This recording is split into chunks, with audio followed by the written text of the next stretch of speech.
Assalamualaikum warahmatullahi wabarakatuh. Perkenalkan nama saya Laudel Bintang Saputra, NIM S1 S12203 dari kelas A, jurusan Teknik Informatika, Universitas Halu Oleo. Di sini saya akan membuat video tentang penjelasan dari Python function. Nah, di minggu-minggu sebelumnya saya telah menjelaskan berbagai macam tutorial dari Python. Nah, kali ini saya akan menjelaskan tentang Python function. Nah, a function is a block of code which only runs when it's called. Nah, fungsi ini adalah sebuah kode blok yang hanya berjalan ketika dipanggil. Nah, kamu bisa melewati data yang dikenal sebagai parameter ke dalam fungsi. A function can return data as a result. Nah, fungsi ini bisa mengembalikan data sebagai outputnya. Nah, pertama itu kita membuat function, membuat sebuah fungsi. In Python, a function is defined using the def keyword. Nah, di Python fungsi ini itu menggunakan kata kunci def. Nah, contohnya seperti ini, def my function, buka kurung, kemudian print hello from a function. Nah, untuk memprint coding tadi kita menggunakan my function buka kurung. Nah, contohnya seperti ini, kita coba. Nah, maka akan muncul hello from a function karena di Python fungsi ini itu menggunakan hanya berjalan ketika my function-nya ini dipanggil. Nah, bagaimana jika kita hapus my function? Cuman ya seperti kode Python pada umumnya. Nah, jika kita hanya menulis print hello from a function, itu outputnya itu tidak akan tercetak atau kosong. Seperti seperti ini. Nah, seperti ini akan kosong karena Python fungsi ini itu akan berjalan ketika kita memanggilnya.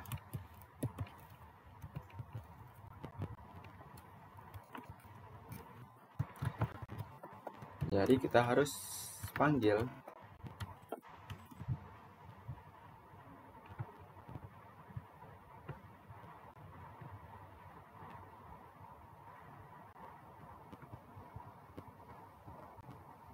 Nah, maka akan muncul hello from a function.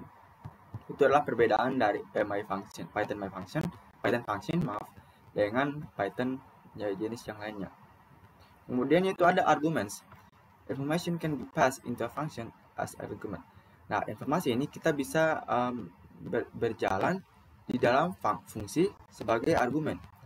Argumen itu terspesifikasi setelah nama fungsinya di dalam codingannya.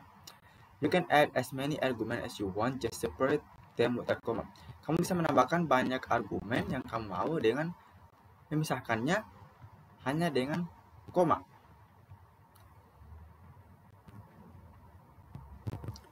Nah, contohnya seperti ini. Fungsi def my function itu fname, kita deklarasikan my function fname, kemudian print fname plus refness. Ini bisa kita ubah ya. Misal ya. Kemudian karena kita harus memanggilnya satu persatu, maka kita tulis my function Emil, my function Tobias, my function Linus. Contohnya ya seperti ini.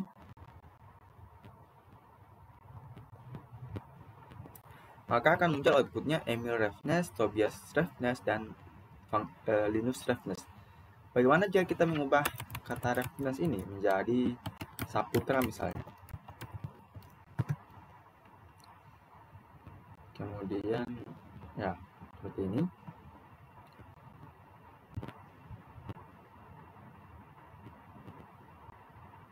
Nah, maka akan muncul Emil Saputra, Tobias Saputra, dan Linus Saputra. Karena kita mendeklarasikannya itu print fname. Nah, fname ini adalah Emil, Tobias, Linus. Nah, kemudian kita plus dengan Saputra, maka akan muncul outputnya seperti ini.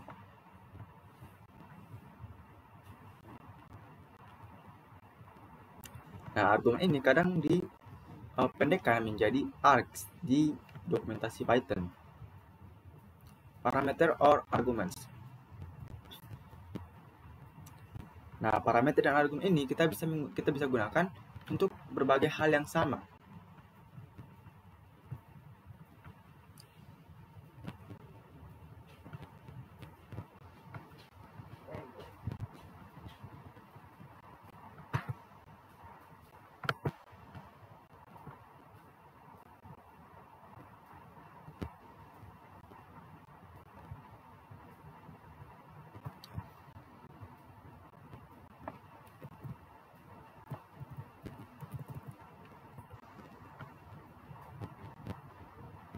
Nah, dari sudut pandang function ini, parameter adalah variabel yang tercantum di dalam tanda kurung pada definisi fungsi. Nah, sedangkan argumen adalah nilai yang dikirim ke fungsi saat dipanggil. Nah, kemudian itu ada number of arguments. Secara default, ini fungsi ini harus dipanggil dengan angka yang benar dari argumen. Artinya ketika kita ingin ketika fungsi kita ini berharap untuk 2 argumen, kamu harus memanggil 2 argumen tersebut, tidak lebih, tidak kurang. Jadi, misalnya kita ingin memanggil 2 misalnya fungsi kita ini memiliki 2 tempat untuk argumen. Nah, tapi kita memanggil dengan hanya 1 argumen, maka itu akan error. Jadi kita harus memanggil dengan jumlah yang sesuai dengan yang diharapkan oleh fungsi. Misal seperti ini. Nah, def my function fname, lname. Nah, print fname spasi lname. Nah, maka akan muncul Emil Refnes. Nah, Emil ini adalah fname, kemudian Refnes ini adalah lname. Nah, ini adalah spasi.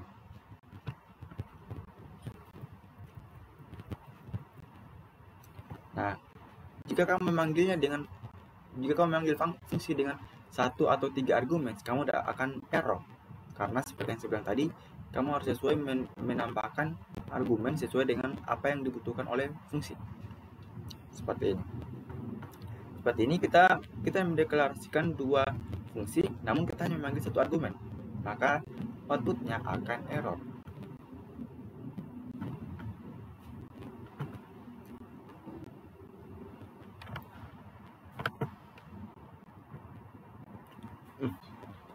Kemudian itu ada arbitrary arguments atau yang disingkat dengan args.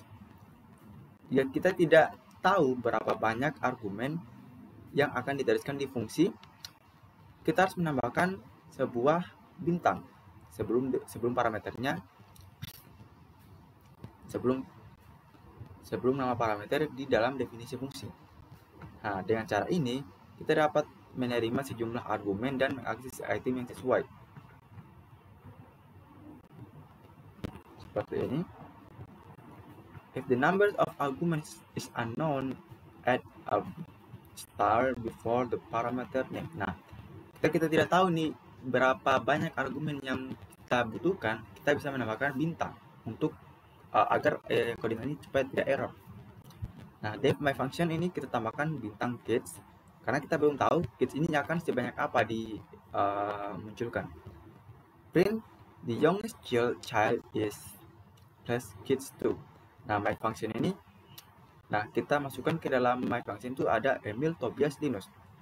Nah, berdasarkan yang kita tulis ini, kids 2 artinya indeks kedua, maka akan muncul Linus karena di Python itu karena di bahasa pemrograman itu dimulai dari indeks 0. Artinya Emil adalah indeks ke-0, Tobias indeks 1 dan Linus adalah indeks ke-2.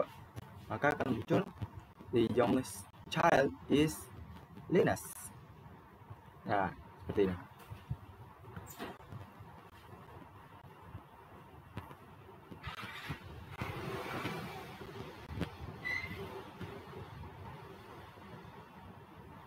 Nah, kemudian itu ada argumen kata kunci. You can also send argument with the case value syntax.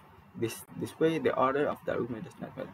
Nah, kita juga bisa mengirimkan argumen dengan kata kunci value syntax.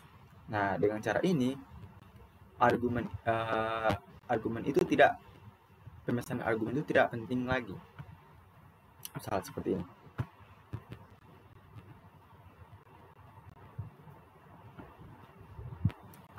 Def my function child 3, child 2, child 1. Print the youngest child is child 3. Nah, my function ini child 1 ini Emil, child 2 Tobias, dan child 3 Linus. Nah, karena kita memanggil child 3, nah child 3 itu adalah Linus, maka akan muncul the youngest child is Linus.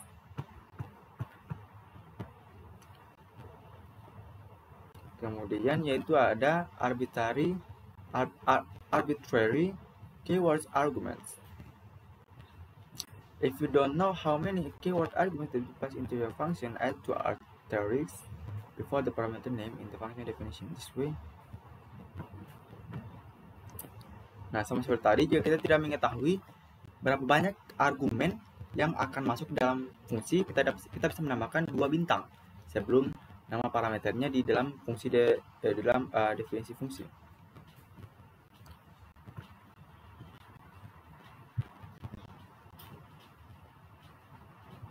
Nah, def my function itu kita tambahkan bintang kid.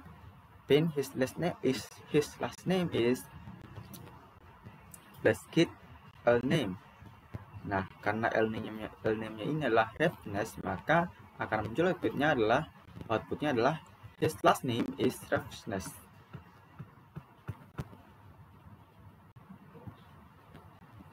Nah, kemudian itu ada default parameter value.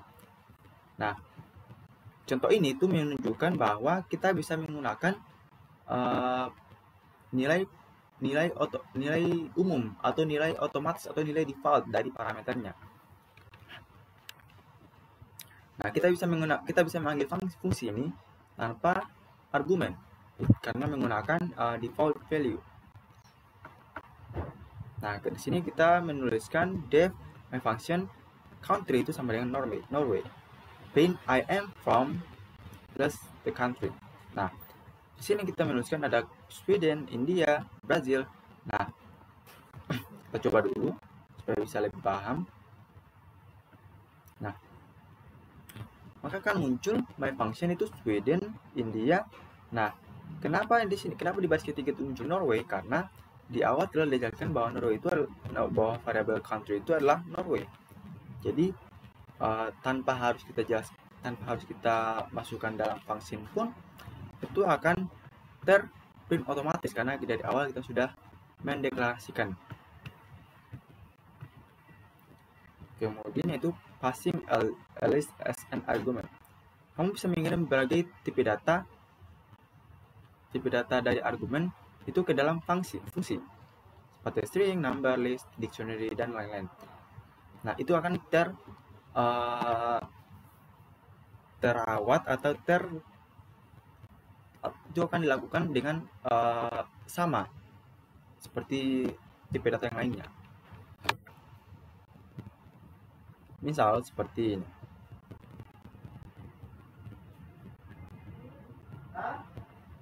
Def my function itu food. Nah, for x in food, print x. Fruits ini sama dengan apel, banana, dan cherry. Lalu kita panggil my functionnya itu adalah fruits. Maka akan muncul banana, apel, dan cherry. Kemudian yaitu ada return values. Nah, untuk menggunakan fungsi return ini, kita bisa menggunakan atau menuliskan statement return.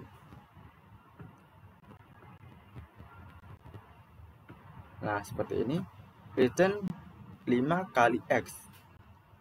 Nah, karena kita sudah jelaskan my function ini sama dengan x, maka my function ini kita isi dengan variabel 3, 5, dan 9. Nah, 5 kali 3 itu adalah 15, 5 kali 5 adalah 25, dan 5 kali 9 adalah 45. Seperti itu. Kemudian yaitu ada the pass statement. Nah, the pass statement ini berfungsi untuk mencegah error. Karena fungsi ini kita tidak bisa kosongkan, jadi kita menuliskan pass untuk mencegah error. Nah, kemudian yaitu ada recursion.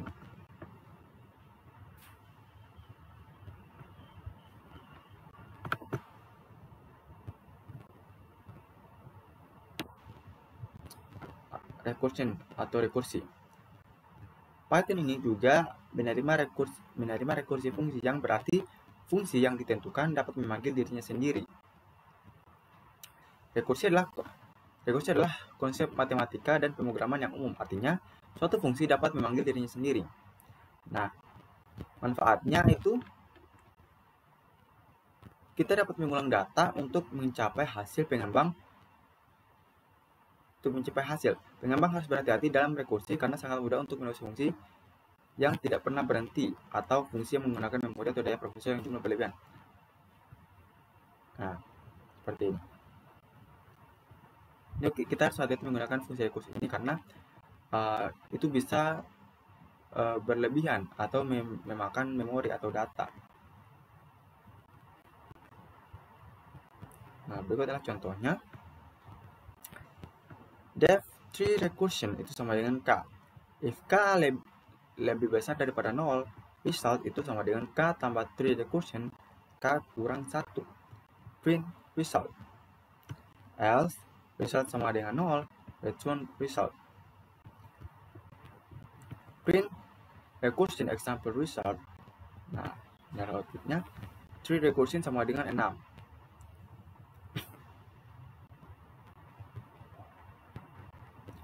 Nah, kan 3 recursion ini adalah 6. Kemudian 6 itu lebih dari 0. Kemudian resultnya itu adalah K 6 tambah 3 recursion itu 6. K kurang 1 itu 6 kurang sama dengan 5. Berarti 5, 6.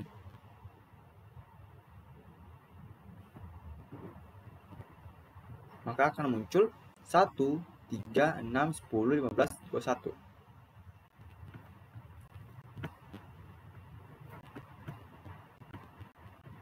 Nah, itu saat tadi penjelasan tentang fungsi Python atau Python function dari saya. Lebih dan kurangnya mohon dimaklumi. Wabillahi taufiq wal hidayah. Wassalamualaikum warahmatullahi wabarakatuh.